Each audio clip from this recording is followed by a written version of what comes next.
A waitress finishing a late shift never imagined that saving a stranger outside her restaurant would pull her into a world of danger, passion, and redemption.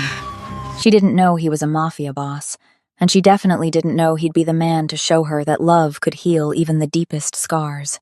The November air in Midtown Manhattan carried that sharp bite of winter's approach, the kind of cold that seeped through layers and settled in your bones.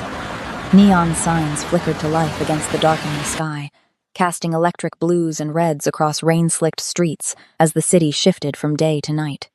The sidewalks churned with movement, business people rushing toward Grand Central, tourists snapping photos, street vendors packing up their carts. The city never stopped breathing, but for Ava Williams, it was just another exhausting double shift finally ending.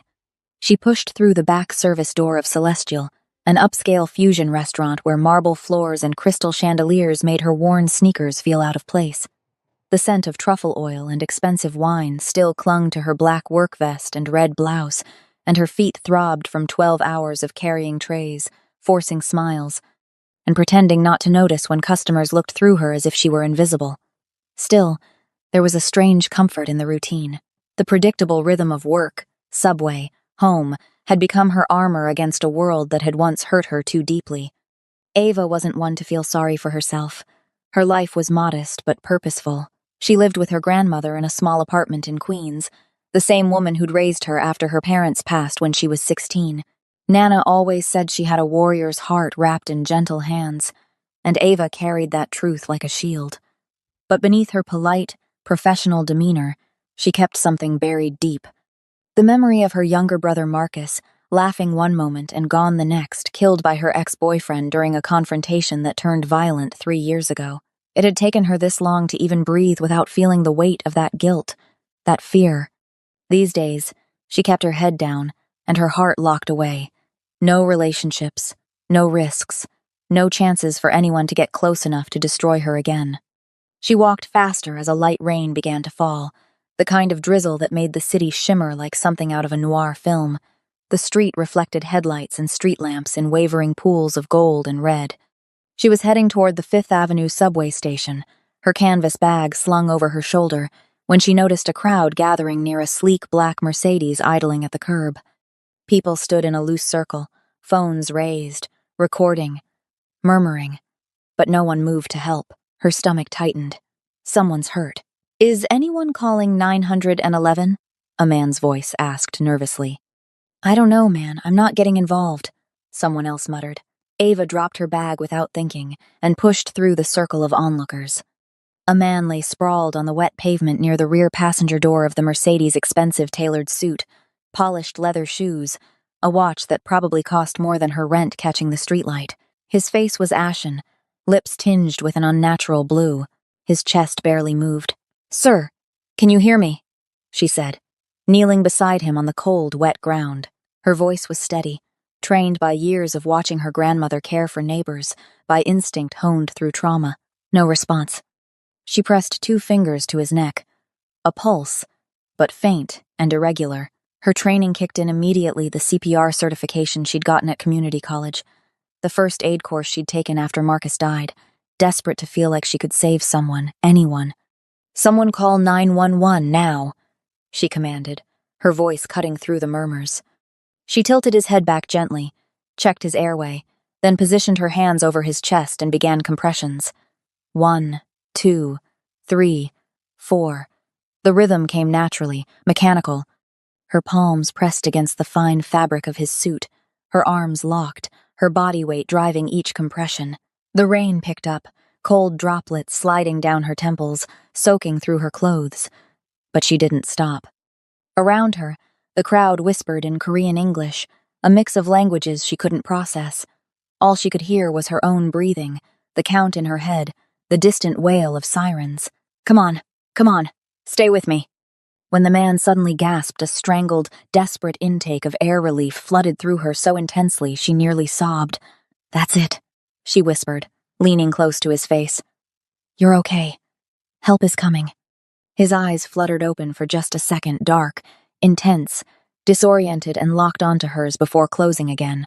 The ambulance screamed to a stop moments later, red and white lights painting the scene in urgent colors. Paramedics jumped out, and Ava quickly stood back, giving them space but staying close. He's been unresponsive, weak pulse, possible cardiac event, she reported crisply, wiping rain from her face. I performed CPR for approximately 3 minutes before he regained consciousness. One of the paramedics glanced at her, taking in her restaurant uniform. You a nurse? No, but I'm certified.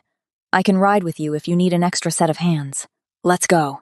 Rain drummed against the ambulance windows as they sped toward Mount Sinai Hospital, sirens blaring. Ava sat across from the stretcher, watching the monitors, watching his chest rise and fall with the oxygen mask secured over his face. For reasons she couldn't name, her heart raced not from adrenaline, but from something else, something deeper, as if saving this stranger's life had cracked open a door she'd bolted shut years ago. At the ER, organized chaos erupted. Doctors and nurses swarmed him, calling orders, checking vitals. Ava stepped back, her role complete, suddenly aware of how soaked and exhausted she was. She stood near the doorway, watching as they stabilized him under the bright, unforgiving hospital lights. He looked different now, not just a body on the pavement, but a person, handsome in a sharp, almost dangerous way. High cheekbones, strong jawline, dark hair slicked back even in unconsciousness. The kind of man who commanded attention without trying. A young doctor approached her, eyes wide with something that looked like fear mixed with respect. Do you know who that is? He asked quietly. Ava shook her head, wringing rain from her sleeve. No? Should I? The doctor glanced back at the trauma bay, then leaned in slightly. That's Min Ho, just Min Ho. He runs Koreatown, the whole underground. Her breath caught. She'd heard whispers, of course. Everyone in New York had. The Korean boss who controlled everything from the docks to the nightclubs, whose name alone made people look over their shoulders. But standing there, soaked and trembling from adrenaline, all Ava saw was a man who'd almost died on a sidewalk, while dozens of people stood by and filmed. Well, she said softly, meeting the doctor's eyes. Tonight he was just someone who needed help, and as she walked out of the hospital into the rain-soaked Manhattan night, Ava had no idea that the man whose life she'd saved would soon become the most dangerous thing she'd ever allowed into her carefully guarded heart. She saved the life of New York's most dangerous man, and she has no idea what she just set in motion. Will Minho hunt her down to silence the only witness to his vulnerability?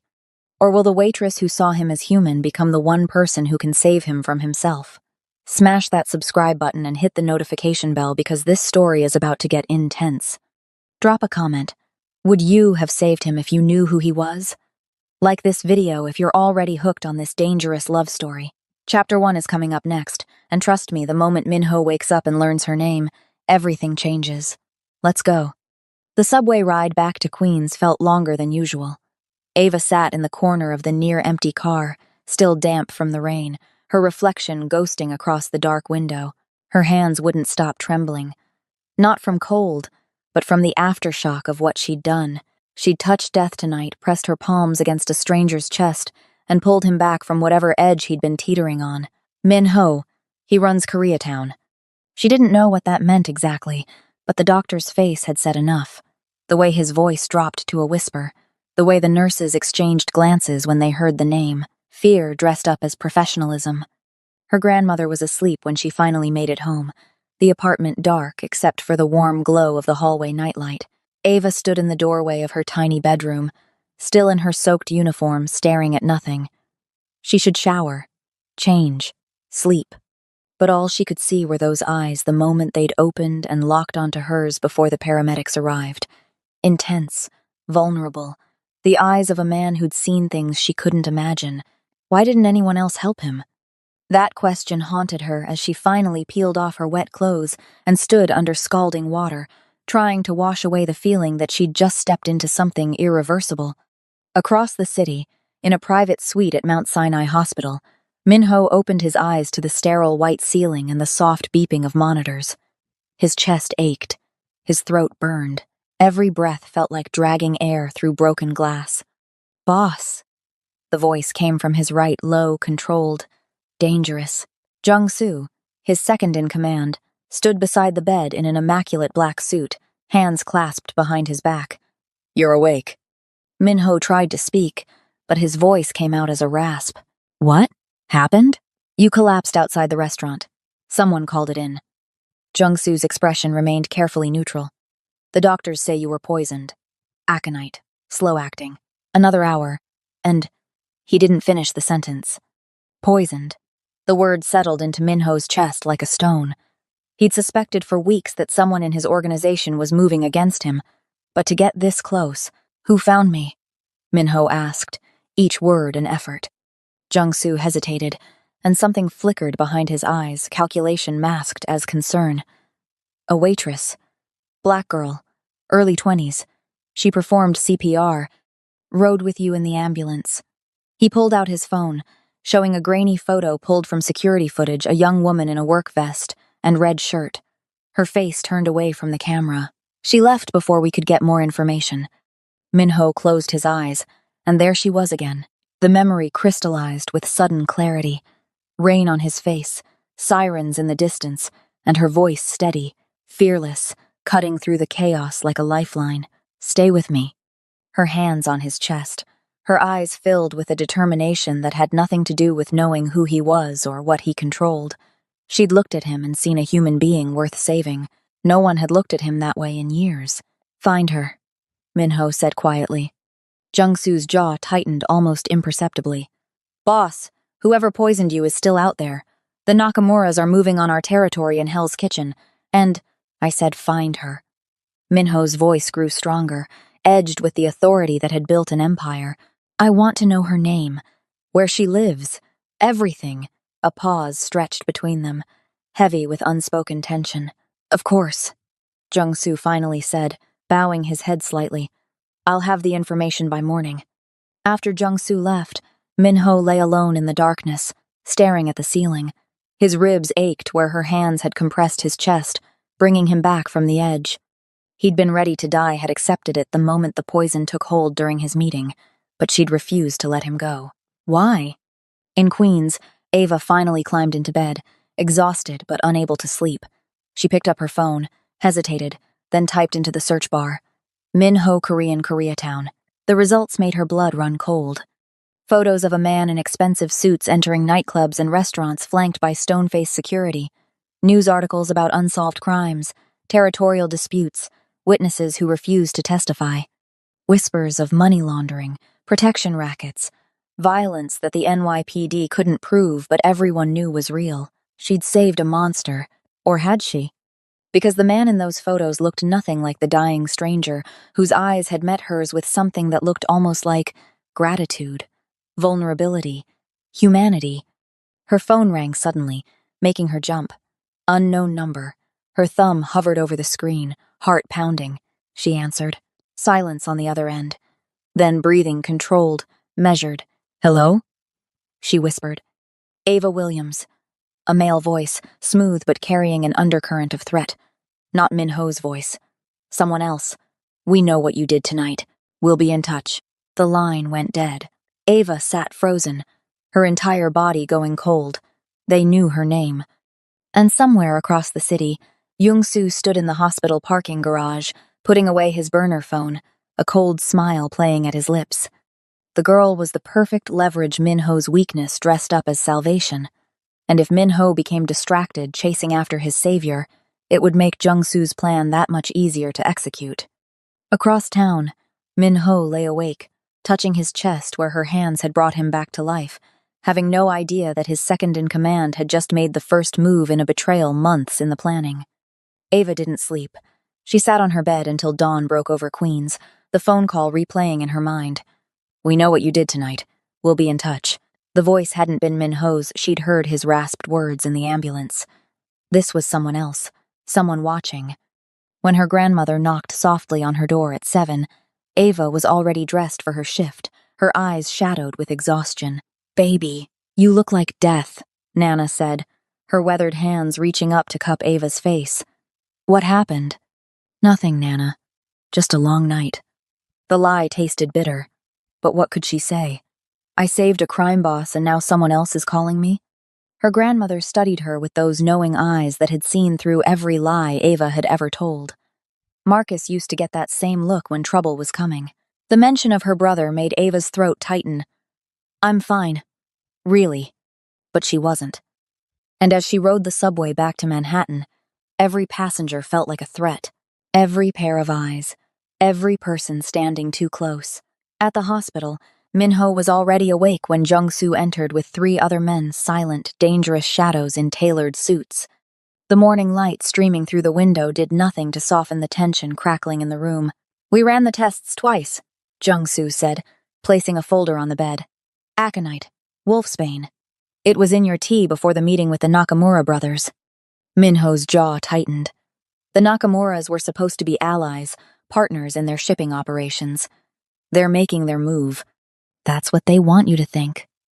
Jung-soo's voice was carefully neutral, but the preparation suggests someone on our side had access.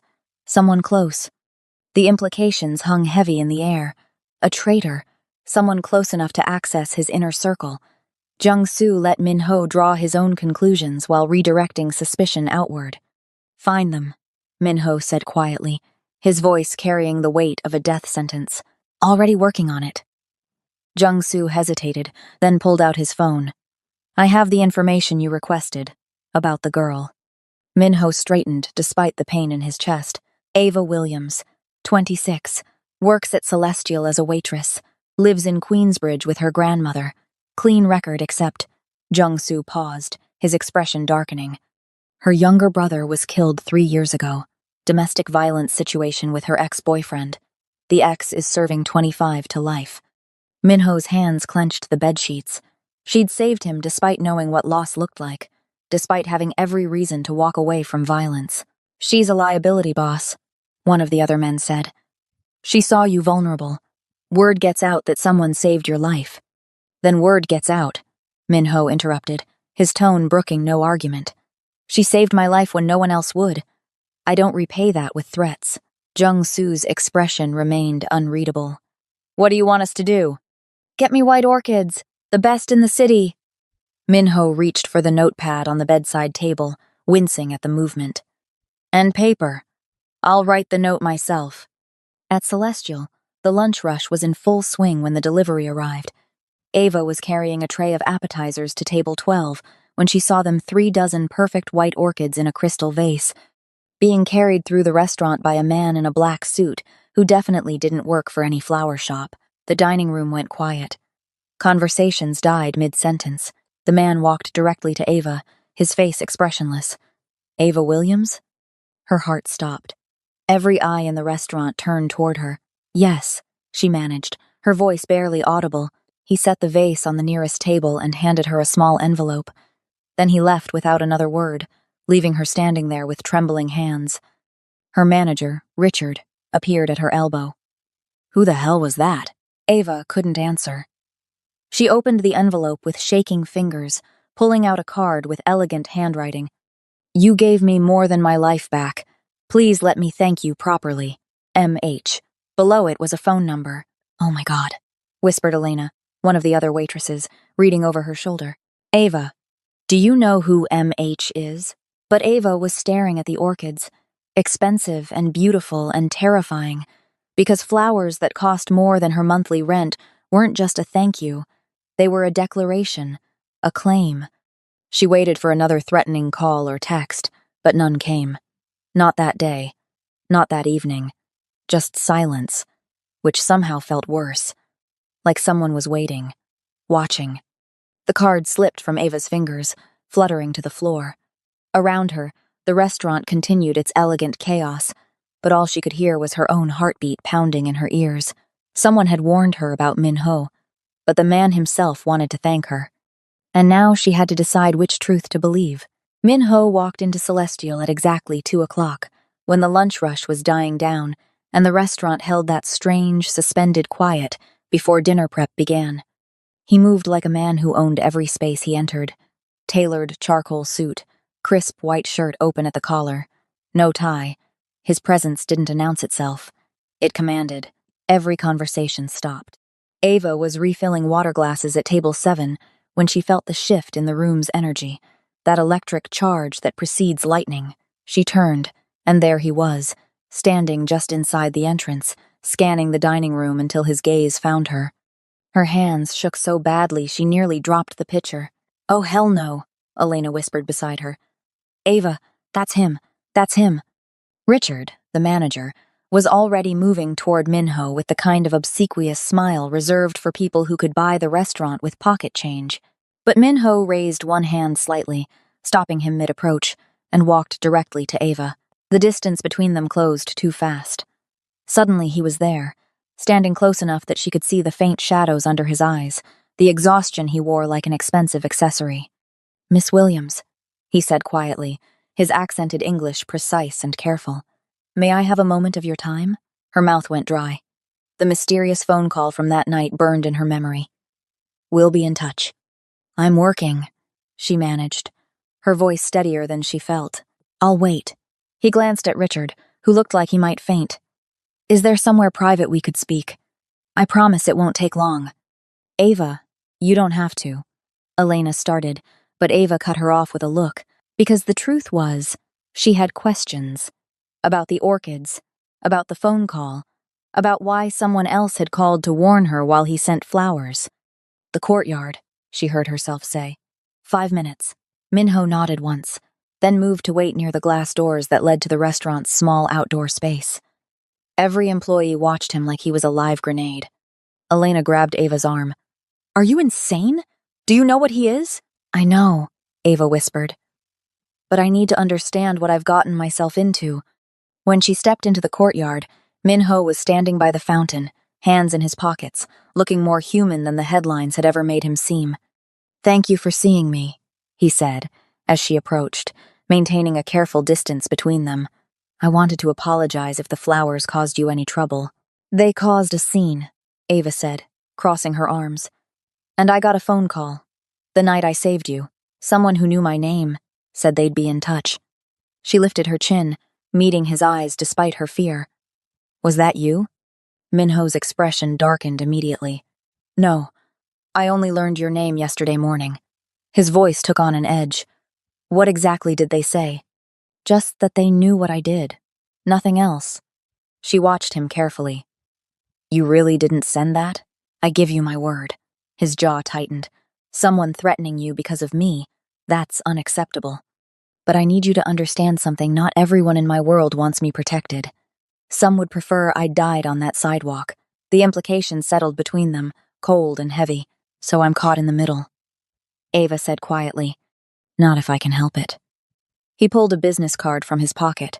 Simple, elegant, with just a phone number and an address. "There's a tea house in Koreatown, Sion B. 4 o'clock. Meet me there. Let me explain what's happening. Let me tell you the truth about what you've stepped into."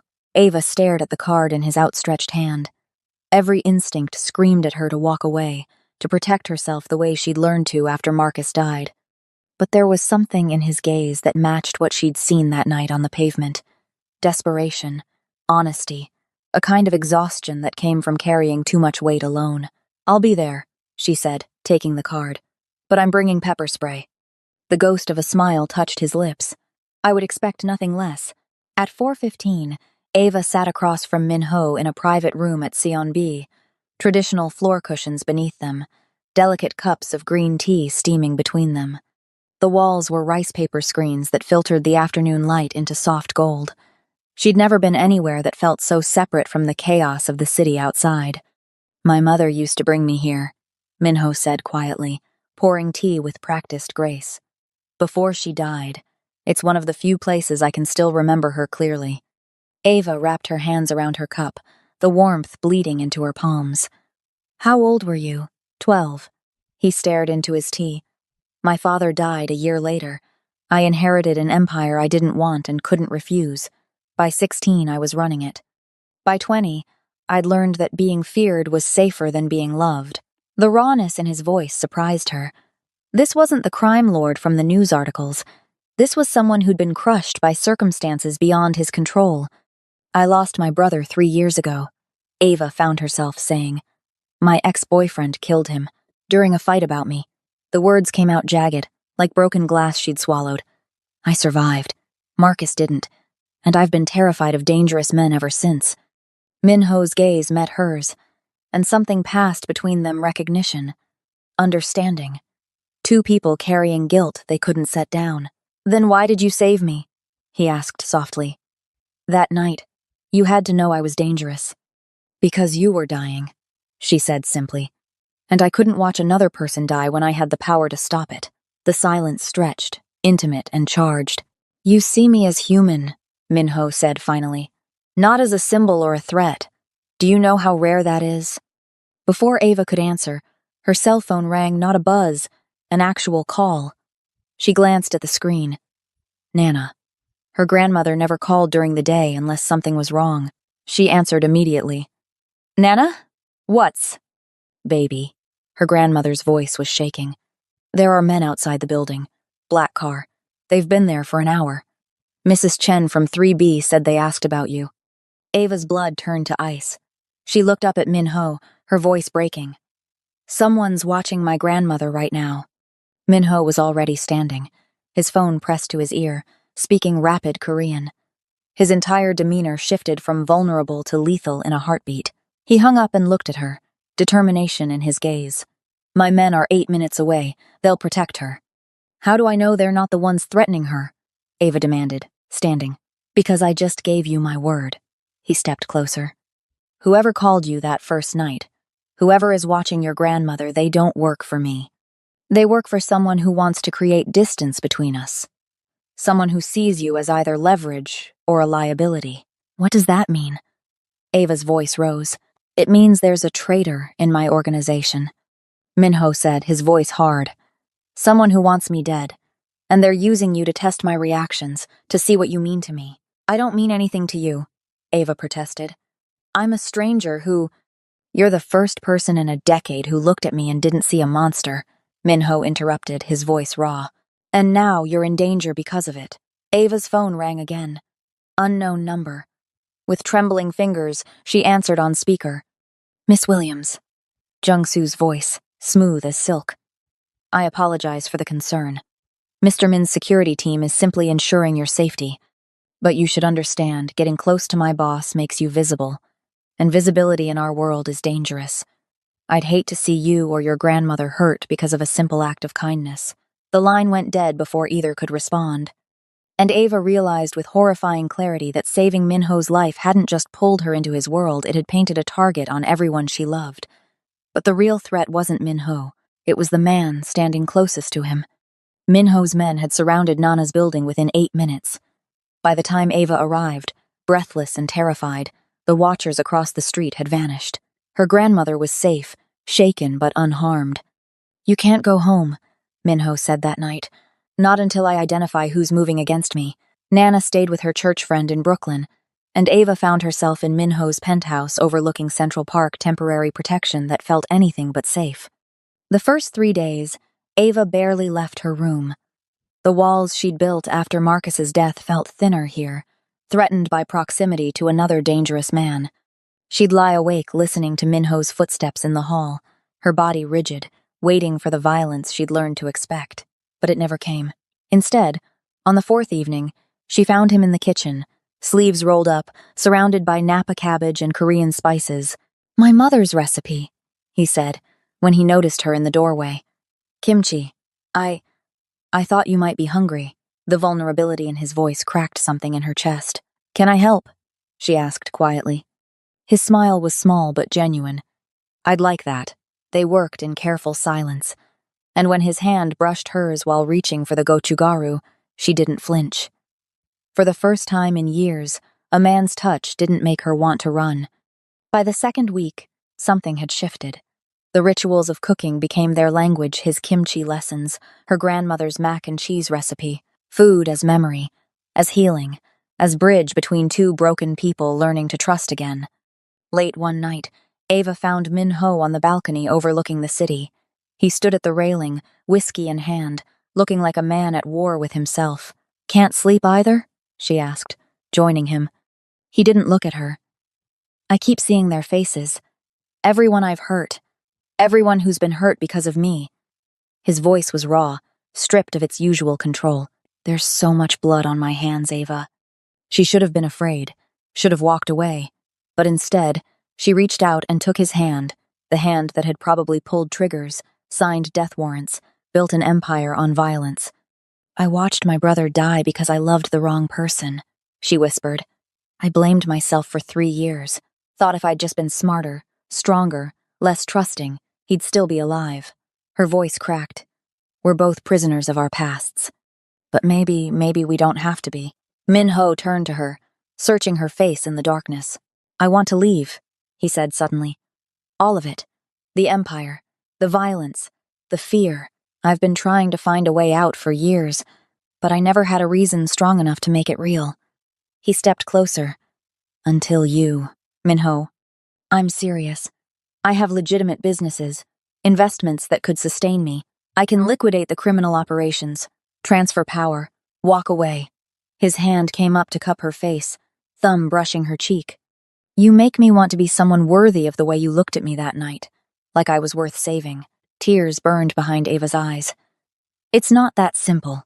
Your world doesn't just let people leave. Then I'll fight my way out. His forehead rested against hers.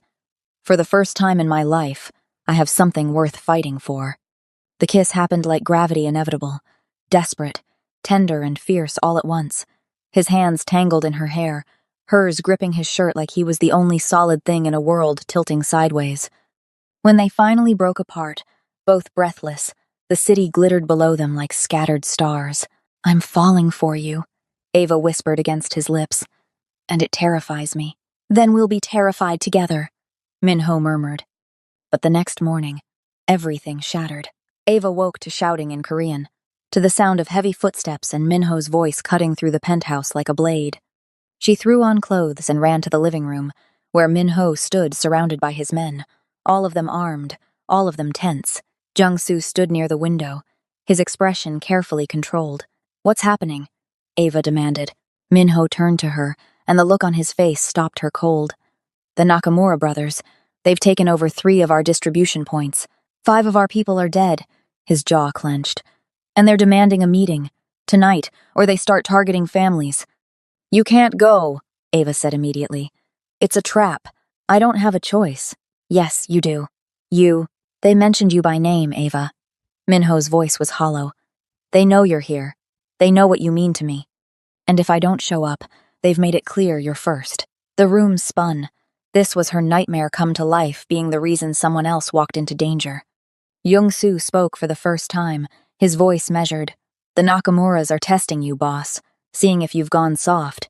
Maybe Miss Williams should relocate until this is resolved, for everyone's safety. Min-ho's eyes cut to Jung-soo with sudden intensity. That won't be necessary. I'll handle the Nakamuras. His tone left no room for argument. And Ava realized with bone-deep certainty that the man she'd fallen for was about to walk into something that could destroy them both, all because she'd saved his life. For 3 days, Min-ho disappeared into meetings with his remaining loyal men, building a strategy to deal with the Nakamura threat. The weight of his empire crushed down on him, visibly new lines appearing around his eyes, his jaw perpetually tight. On the 4th day, he found her on the balcony at sunset. Come with me tonight, he said, and there was something desperate in his voice. I need to breathe, to remember why I'm doing this. The private art exhibition was held in a converted warehouse in Koreatown, invitation only.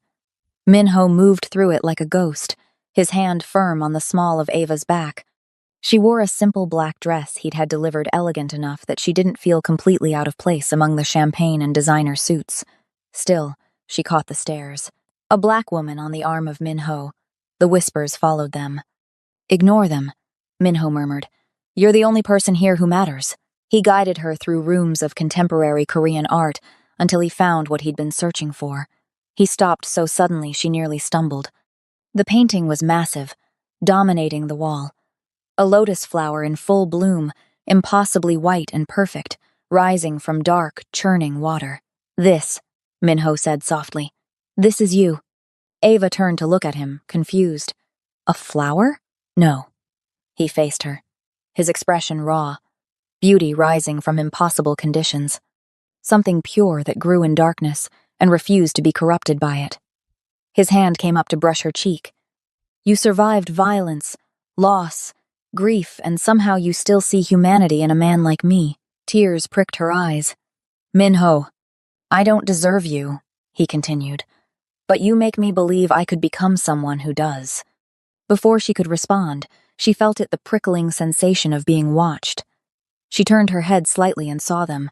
3 men in dark suits across the gallery, their attention fixed on Min-ho. On her, the air changed, became charged with violence. Min-ho, she whispered. He'd already seen them. His entire body went rigid, one hand moving to the small of his back where she knew he kept a gun. Walk toward the exit. Slowly. Not without you. Ava. One of the men started moving toward them, pushing through the crowd with predatory intent. Min-ho grabbed Ava's hand and pulled her toward the emergency exit, speaking rapid Korean into his phone. Behind them, chaos erupted, shouts, screams, the sound of something crashing. They burst through the exit into an alley, rain pouring down in sheets. Min-ho's car was already there, engine running. They dove into the back seat and the car peeled out, tires screeching on wet asphalt. Were those the Nakamuras? Ava gasped. They're men. Sending a message that you're visible now. Marked. Min-ho pulled her close, his hands shaking as they framed her face. I'm sorry. God. Ava. I'm so sorry. Don't. She grabbed his wrists. I chose this. I chose you. He kissed her then, desperate and fierce, like he was trying to memorize the taste of her. When they broke apart, rain streaking the windows around them, she saw fear in his gaze for the first time. I'm terrified of losing you, Ava whispered. After Marcus, I swore I'd never let myself care about anyone who lived in danger. And now, her voice broke. Now I'm falling in love with someone whose world wants him dead. Then I'll leave it. Min-ho's grip tightened on her. I mean it. I've already started liquidating assets, transferring legitimate holdings into separate accounts. I have lawyers working on exit strategies. I won't let this life destroy you. I won't let our love end in tragedy. Can you really walk away? Ava asked. Will they let you? I'll make them let me. Whatever it takes. The car pulled up to a secured location, not Nana's building, but a safe house Min-ho maintained. Everything looked quiet, peaceful, until his phone vibrated. Not a call, a text. Min-ho opened it, and his face went white. He showed Ava the screen. A photo. Jung-soo with a man Ava didn't recognize, both smiling at a restaurant table. Timestamp. 3 months ago. The message below was simple. Your second-in-command has been working with Takeshi Nakamura since summer. The poisoning was his idea. He's coming for your empire, and he'll use the girl to take it. A friend. And Ava realized that the man who'd been standing beside Min-ho all along was the one who'd been orchestrating everything, the poisoning, the threats, the art gallery attack. The enemy had been inside their walls the entire time. Jung-soo, Min-ho whispered, staring at the photo. It's been Jung-soo all along. Who sent this? Ava demanded. Min-ho dialed a number, spoke briefly in Korean, then hung up. One of my older lieutenants. Someone Jung-soo thought was loyal to him, but who's actually been watching him for months. He's gathered evidence meetings, money transfers, communication with the Nakamuras. So Jung-soo poisoned you, tried to use me as leverage, and has been working with your enemies this whole time. Ava felt sick. Yes, and tonight he thinks I'm walking into a trap. The Nakamura meeting, it's his play to finish me off. Min-ho's expression turned to steel. But now I know, and I'm going to end this. How? By giving him exactly what he wants. Me, vulnerable and alone. Min-ho looked at her. But I need you somewhere safe first. What followed was 12 hours of preparation.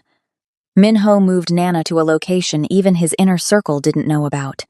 He pulled together his most trusted men, those who'd served his father before Jung-soo's time, and he walked into the Nakamura meeting knowing it was a trap. But it was Jung-soo's trap he sprang. When the firefight erupted at the warehouse in Red Hook, Min-ho's hidden security team moved in. Not to save him from the Nakamuras, but to catch Jung-soo in the act of betrayal, documented, recorded, with the Nakamuras testifying that Jung-soo had orchestrated the entire coup in exchange for control of Min-ho's territory. But Jung-soo escaped in the chaos, vanished. Ava sat in the secure apartment, watching the news coverage, when Min-ho finally returned, bloodied, exhausted, but alive. It's not over, he said, pulling her into his arms. Jung-soo got away, and he has nothing left to lose. What does that mean? It means he'll come for us. For you. To hurt me before he goes down. Minho's grip tightened. I'm done with this life, Ava. All of it. I've contacted the FBI. I'm willing to testify against the Nakamuras, to give them everything they need to dismantle the Yakuza operations in New York. In exchange, we get immunity, protection, a way out. Tears streamed down Ava's face. You'd do that? It was never worth anything, he whispered. Not until you. And standing there, covered in his blood and her tears, they made a choice, to leave the darkness behind, to build something new. But Young-soo was still out there, still dangerous, still coming. 2 weeks later, with the FBI deal in motion and Jung-soo still at large, Min-ho found Ava on the balcony at sunset. Come with me tonight, he said. I have something to show you. Min-ho, with Young-soo still out there. I have security, and I need you to trust me. I need this moment with you.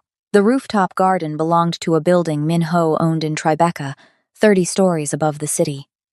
When the elevator doors opened, Ava gasped. Traditional Korean lanterns hung from invisible wires, casting warm red and gold light across the space. White roses, her grandmother's favorites, filled planters along the edges. The city sprawled below them, a living tapestry of light and life. Min-ho, her voice caught. What is this? He took her hand, leading her to the center of the rooftop. I've spent my entire life running an empire I never wanted, he began. Building something out of violence and fear because that's what I inherited. What I thought I deserved. He squeezed her hand. And then you appeared. This woman who saved my life for no reason except that it was the right thing to do, who looked at a monster and saw a man.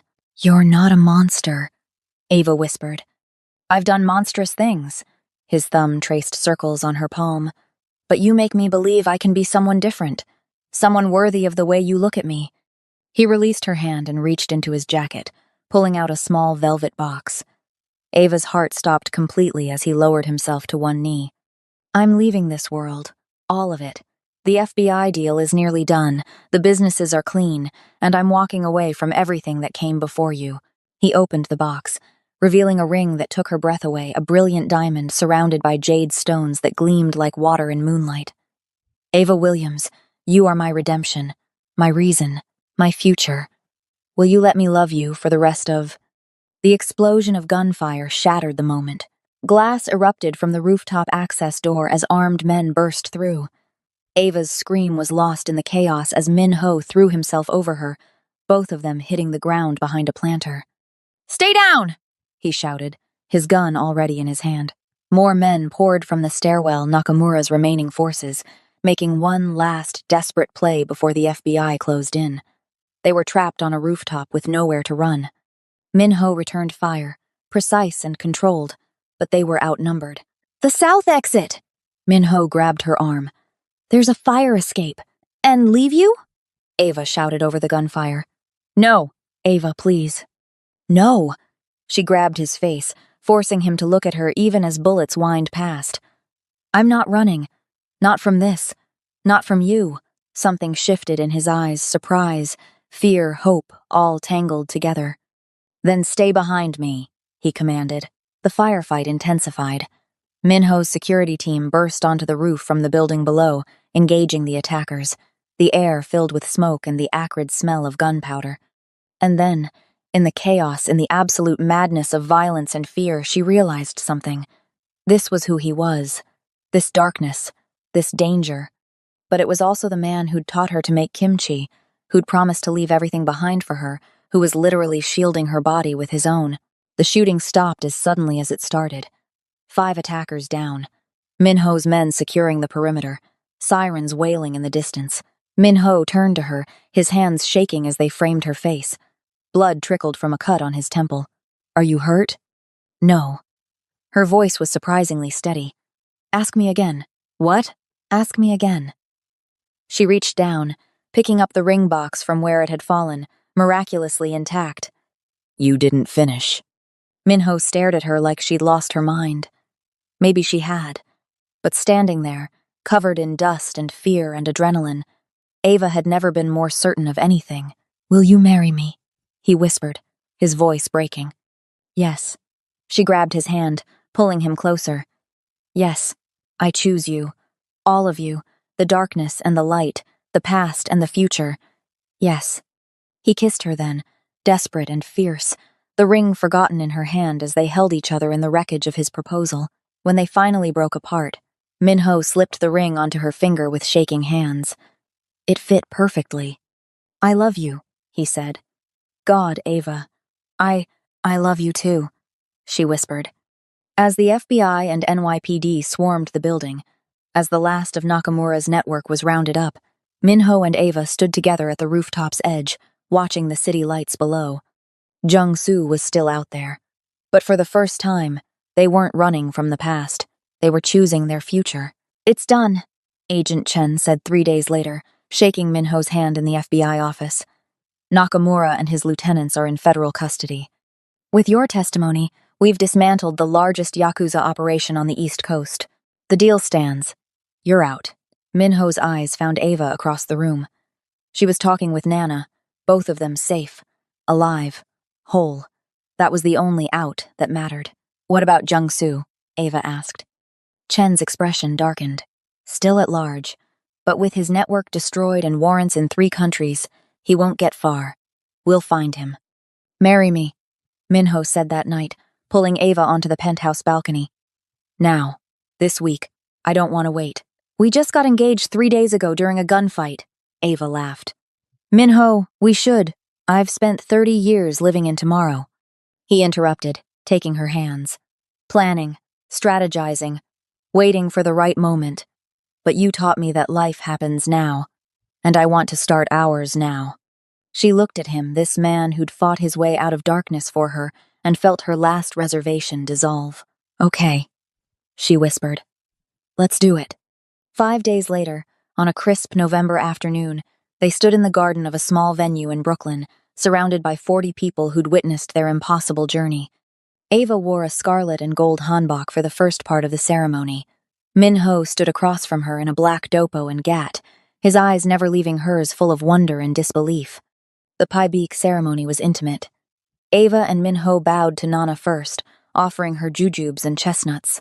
Tears streamed down Nana's face. You saved each other, she said, her voice thick with emotion. Now you save each other every day. That's what marriage is. Then came the second ceremony. Ava changed into an ivory gown. Minho wore a tailored black suit, looking less like a former crime boss and more like a man who'd finally found his purpose. Pastor Williams officiated. Before them lay a decorated broom, the African-American tradition Nana had insisted on. These 2 people have walked through fire, Pastor Williams said. Literally and figuratively. They've faced death, betrayal, violence, and fear, and they chose each other anyway. Minho's vows came first. Ava, you saved my life on a sidewalk in the rain. But more than that, you saved my soul. You looked at me and saw someone worth saving. I promise to spend every day proving you were right. I promise to protect your heart the way you protected mine, with courage, compassion, and unwavering love. I promise to build something beautiful with you from all our broken pieces. Ava's throat tightened. Minho, I was so afraid before you. Afraid to trust. Afraid to love. Afraid to believe that happiness was meant for someone like me. You showed me that strength isn't in avoiding pain, it's in choosing love despite it. I promise to walk beside you, not behind or ahead, but always together. I promise to see your humanity even when the world tries to show me your past. I promise to be your safe place, the way you've become mine. When Pastor Williams told them to jump the broom, they did it together, hands clasped, faces alight with joy and relief and the intoxicating freedom of survival. The reception was a beautiful chaos of cultures. Korean barbecue alongside Nana's mac and cheese, jazz playing between K-pop tracks. Minho pulled Ava close during their first dance, Ella Fitzgerald's voice wrapping around them like silk. We made it, she whispered against his chest. We made it, he confirmed, his lips brushing her temple. For the first time in months, no threats came. No phone calls, no danger, just peace. Hard-won and precious. The honeymoon took them first to Seoul. Minho's family, who'd rejected him when he took over the criminal operations, now welcomed him home with open arms.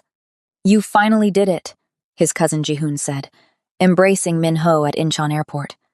You left that world, Welcome back. Seoul was a revelation. Ava fell in love with the way ancient temples sat beside glass skyscrapers, the explosion of flavors in traditional markets. Minho took her to Bukchon Hanok village where his mother had grown up, to the temple where she'd prayed, to the small restaurant where she'd learned to cook. She would have loved you, Minho's aunt said one evening. She always said Minho needed someone strong enough to save him from himself. On their 6th day in Seoul, Minho's phone rang early in the morning. He answered in Korean, listened, then hung up with a strange expression. What? Ava asked. That was Agent Chen. They found Jung-soo. He was trying to flee to Malaysia. He's in custody. Relief flooded through her. So it's really over. It's really over. The Maldives was their reward. 10 days of white sand, turquoise water, and silence. No threats, no violence. Just Minho and Ava learning to exist in peace. They talked about everything. About opening the restaurant Ava had always dreamed of. About Minho's plans for his legitimate businesses. About the community center they wanted to create. Teaching kids that there were ways out of violence, that redemption was possible. What should we call it? Ava asked one evening, watching the sunset paint the ocean in fire. Second chances, Minho said immediately, because that's what we both got. 6 months later, they stood outside the building that had once housed Celestial Restaurant. Minho had bought it, gutted it, transformed it into something entirely new. The ground floor was Ava's restaurant, elegant but accessible, serving fusion cuisine that honored both their cultures. The upper floors housed Second Chances, a culinary school and community center with programs stretching from Midtown to Harlem to Koreatown. The grand opening was packed. Nana cut the ribbon, tears of pride streaming down her face. Former gang members who'd taken Minho's exit deal worked alongside culinary students. Kids from both their neighborhoods learned knife skills and business planning. As the celebration wound down, Minho pulled Ava outside to the exact spot where she'd found him collapsed that November night a year ago. A small bronze plaque had been mounted on the building, where it all began. 1 year ago, you saved my life right here, Minho said, pulling her close. I was dying in more ways than one, and you, his voice caught, you brought me back. We saved each other, Ava corrected, leaning into his warmth. They stood there as the city hummed around them, watching car headlights paint the streets in gold and red, exactly like that night. 2 people who'd found redemption in the simplest act of compassion. They'd survived. They'd built something beautiful. And for the first time in their lives, they were free. Across the street, in an unmarked FBI surveillance van, Agent Chen watched the couple through binoculars and spoke into his radio. Subject secure. No sign of Park Min-jun. Maintain perimeter. Park Min-jun, Jung-soo's younger brother. The one person no one had known about. The one who'd been in Malaysia when Jung-soo was arrested. Who'd sworn revenge on the man who'd destroyed his family's plan for power. Intelligence said he'd entered the country 2 days ago. But Chen didn't tell Minho. Not tonight. Not when the man had finally found peace. Tomorrow would be soon enough. For tonight, let them have this moment. Let them believe the war was over. After everything they survived, the betrayals, the bullets, the impossible choices, Ava and Minho finally found peace. Or did they? Jung-soo's been captured. But what they don't know is his brother just entered the country, and revenge is all he has left. Will their hard-won happiness survive one final threat from the shadows? Smash that subscribe button and turn on notifications because this story isn't over yet. Drop a comment. Do you think their love can survive when the past refuses to let them go? Like this video if you're invested in this dangerous romance that conquered impossible odds. The next chapter drops soon, and trust me, you are not ready for what Park Min-jun has planned. See you in the next one if Ava and Minho can survive the ghost of their past.